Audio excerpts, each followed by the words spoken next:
But yeah, every day you just kind of question. There's this wave of, am I doing what's right? Is this what I'm supposed to be doing? Should I stop right now? Should I just stop right now and just sell everything? Like there's those like roller coasters of emotions. Good afternoon. Welcome to Lunch with Loretta, Choice Farm Market. I'm Loretta, and today we took a field trip. We are joined today by Jordan Fuller, and she is the owner of the Summit Street shop. And if you want to tell us where we are? Yes, we are at 205 North Summit Street in Webberville, the street behind the post office, I like to tell people. And we're in a historical church building. It used to be the Methodist Church.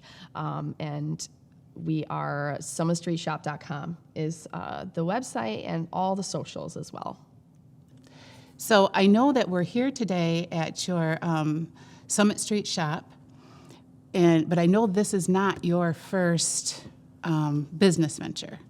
So if you can just tell us how you got started, what drives you, what keeps you going, and how it is you dream of these wonderful business opportunities.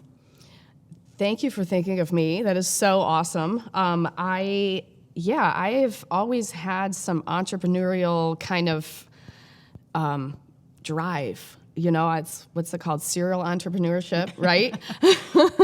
I did daycare for a long, long time when the kids were little. And even in addition to that, I kind of always had this extra, always another idea of something else. And so I did all sorts of things. I did creative memories for 10 years. I was obsessed with scrapbooking. Yeah, I did creative memories as well. That's right. Yes. That's right. That's right. We used to, we used to always scrapbook. And then I did all sorts of other things. I got into sewing, and I would do craft shows, and then I got obsessed with quilting.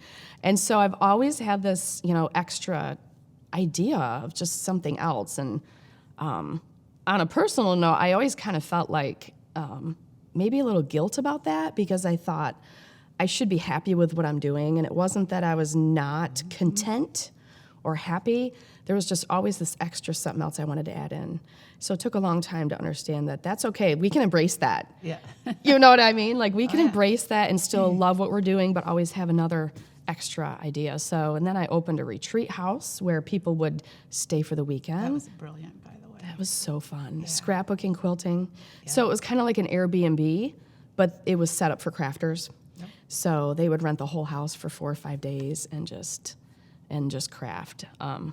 That was so much fun. And I used to do retreat weekends twice a year for like 14 years with my mom and sisters. And we would scrapbook and paint and all this stuff. Then COVID hit. Yeah. And I thought, all right, and we'd already bought this building to make this be a large retreat house. But once COVID hit, we kind of reassessed and sold that building and thought, okay, what does the community need? And that was more of a gift shop quilting. So that's kind of how we ended up where I'm at right now. Yeah, and this is beautiful, by the way. If you haven't had an opportunity to stop in, what's the address here? 205 North Summit in Webberville. Yeah, you have to stop in and see it. It's worth the drive. We're lucky to be part of the building's history. It's a historical church building and all that, all the original things. So, I remember being in here for weddings, and then down in the basement, the immunization clinic. That was my memory, getting my shots downstairs. That was not Does that the best haunt you memory. when you go down? Yes. And 4-H meetings. Yep. We're downstairs. Yeah. So it's beautiful. Thank you.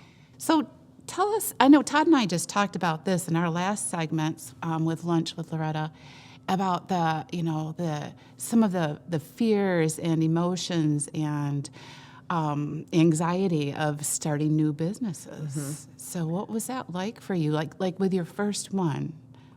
I think in my 20s, I wasn't as scared because we just jumped in and did anything. Yeah. We were invincible. Well, yeah. I wasn't scared. I wasn't scared. Yeah. And then once we got to this point, it was, I just had to learn to do it uncomfortably. Just do it with fear, because I think now it's just always kind of there. There's always the unknown, but being comfortable with the uncomfortable. Yeah. Is kind of how I just have to do it. A lot of prayers too. Yeah. Okay, if this, if this is what I'm supposed to do, we're going to keep taking a step forward. And that's kind of how I opened this building, because it wasn't just, or this business, it wasn't just the business. It was a building that we had to renovate a little bit or a lot. Yeah. Thank you. So that was kind of just getting used to being scared and just doing it scared. Yeah, because each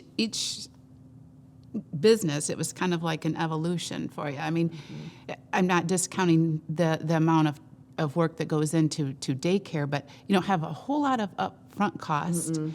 And so it just seems like each business took a little bit more and a little bit more of an investment.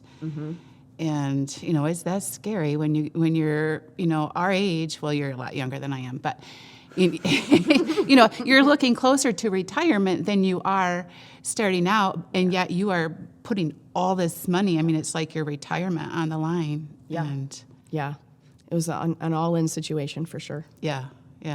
So I know we talked about each business venture. For me anyway, personally, I had a different fear.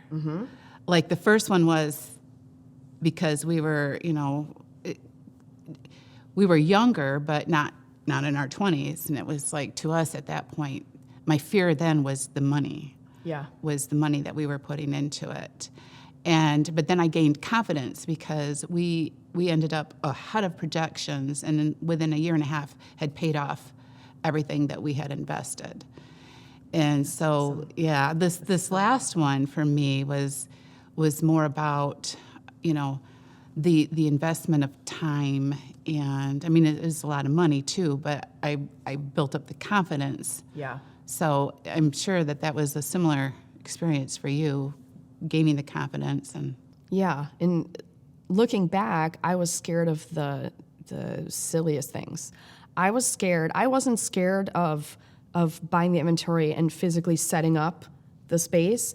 I was scared of, how is the point of sale going to work? How's my cash register going to work? And looking back, why would I be scared of that? But at least that's better to be scared of that than, the bigger things. And then, as you take that step, then it's okay, next I need to figure out how to learn my Facebook Live program.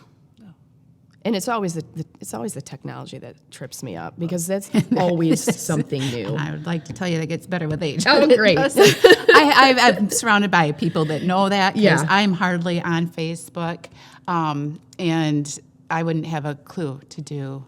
So I that's one of the things I know that is. I think that's another thing of being a good business person, is knowing your weaknesses and being able to surround yourself with people that have that skill set, and you're better off serving yourself, doing something else rather than spending the countless, hours of worrying about, how do I do this? So I think that's one thing I've learned along the way anyway. I agree, and it is the technology part that kind of really trips me up. So that it's just always just going to change. So it's when you get confident in one thing, then there's something else you need to tackle, and it's just getting used to that idea. Yeah.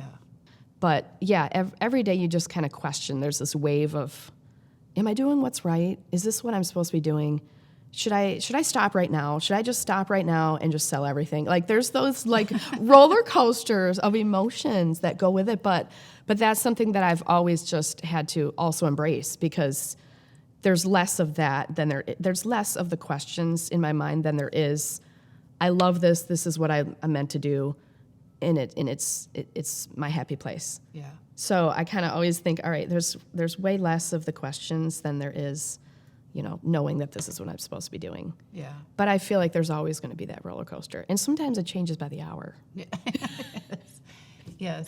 Not just the day, not just the week. Sometimes by the hour. But Yeah. I agree. We. Similar to your story, putting up our building was, I thought 6 months we'll be ready to go. And it was a challenge dealing with stuff during COVID. You couldn't get a hold of people. There were supply chain issues. There was all that kind of stuff. And, again, like you said, one step forward and two steps back. But, once it's done, once it's all done and you see the fruits of your labor, it is a really, really good feeling. It is. And you think, look how far we were from a year ago. Yeah. And I did the same thing. We thought, here's what's funny. We thought we were going to open Thanksgiving weekend, Black Friday weekend of, what year was it? So we opened a year ago. So we opened 2022 August. We thought we were going to open Black Friday of 2021. We ended up opening August of 2022. So that's how much we were off from thinking we were going to have this ready. But again, we just went with it because I can't stress about those. I can't put something concrete because as an entrepreneur, I feel like you have to always just be able to adjust. Yeah. New things, new deadlines, problems. Yeah. Something changes in the market. COVID, supply chain, inventory. All those unknowns. Yeah. Yeah. With the shift in today's commerce, with everybody going to the online stuff, to open a brick and mortar business is, kind of is going against the trend almost. Absolutely against it. Absolutely. Yeah. So what made you sure that it was the right thing to do? I wasn't sure, but I had to try it. And what I love about social media is that there is all of these Facebook groups of other small businesses that are this community from all over. And so I was able to see there's all these success stories of people doing what we did in a small town. And they have great success regardless of Amazon and Temu and all of the box change stores or big box stores. And I just thought, really what people are shopping with you. People are shopping with your vibe, your energy, and what you have set the tone for. And they don't get that online. Yeah. So people come in and they think, oh, this building, oh, this feeling, this energy. They're shopping with emotion. Yeah. Not necessarily, and of course I shop on Amazon for the business and for things too, supplies and everything. So, but you're just shopping on your phone and getting a product. You're not getting a whole experience and a vibe. Or I had the reason I opened this here in Webberville. Well, first of all, I have Webberville, and I knew I needed to do something here in the community. That was my goal. But I had a mom come in with a whole group of little girls. She was getting a gift for a party, and she came in. She said, "I needed a gift 10 minutes ago, and I don't want to lug these kids into Walmart, and I don't want to." And she said, "I just want to run into a store that's in my hometown and get something unique." Yeah. And I thought, okay, that's what I had in my mind. Yeah. Is that. So. Yeah, and I think you nailed it. I mean, this is so neat. It's my happy place. Yeah.